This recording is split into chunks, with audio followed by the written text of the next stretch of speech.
ज्ञान भक्ति रहस्य में आपका स्वागत है। Episode number 18। मैं हूँ रमेश चंद्र वर्मा, हाजीपुर वैशाली बिहार से। आज हम चर्चा करेंगे महात्मा बनने के मार्ग में मुख्यतः किन किन विघ्न बाधाओं से गुजरना पड़ता है।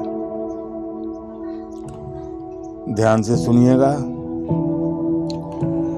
ज्ञानी, महात्मा और भक्त कहलाने तथा बनने के लिए तो प्रायः सभी इच्छा करते हैं, परंतु उसके लिए सच्चे हृदय से साधन करने वाले लोग बहुत कम हैं। साधन करने वालों में भी परमात्मा के निकट कोई बिरले ही पहुंचता है, क्योंकि राह में ऐसी बहुत सी विपदजनक घाटियां आती है जिनमें फंसकर साधक गिर जाते हैं। उन घाटियों में कंचन और कामनी दो घाटियां बहुत ही कठिन है, परंतु इनसे भी कठिन तीसरी घाटी मान बड़ाई और ईर्ष्या की है। किसी कवि ने ठीक ही कहा है, कंचन तजना सहज है, सहज त्रिया का नेह, मान बड़ाई ईर्ष्या दुर्लभ तजना एह। इन तीनों में सबसे कठिन है बड़ाई। इसी को कीर्ति, प्रशंसा, लोकेशना आदि कहते हैं। शास्त्र में जो 3 प्रकार की तृष्णा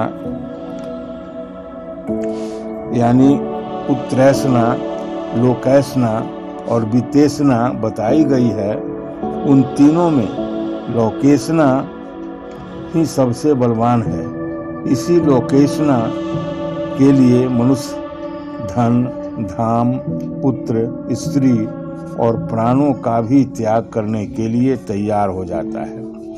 जिस मनुष्य ने संसार में मान बड़ाई और प्रतिष्ठा का ही त्याग कर दिया, वही महात्मा है और वही देवता और ऋषियों द्वारा भी पूजनीय है। साधु और महात्मा तो बहुत लोग कहलाते हैं, किंतु उनमें मान बड़ाई और प्रतिष्ठा का त्याग करने वाला कोई बिरले ही होता है। ऐसे महात्माओं की खोज करने वाले भाइयों को इस विषय का कुछ अनुभव भी होगा।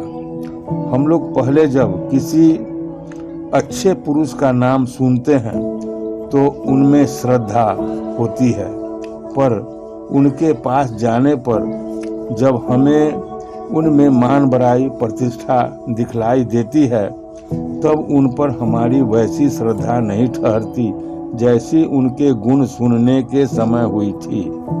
यद्यपि अच्छे पुरुषों में किसी प्रकार भी दोष दृष्टि करना हमारी भूल है, परंतु स्वभाव दोष से ऐसी वृत्तियां होती हुई प्रायः देखी जाती है, और ऐसा होना बिल्कुल निराधार भी नहीं है, क्योंकि वास्तव में एक ईश्वर के सिवा बड़े से बड़े गुणवान पुरुषों में भी दोष का कुछ मिश्रण रहता ही है। जहाँ बड़ाई का दोष आया कि झूठ, कपट और दंभ को स्थान मिल जाता है, और अन्यान्य दोषों के आने को सुगम मार्ग मिल जाता है। यह कीर्ति रूप दोष देखने में छोटा सा है, परंतु यह केवल महात्माओं को छोड़कर अन्य अच्छे से अच्छे पुरुषों में भी सूक्ष्म और गुप्त रूप से रहता है। यह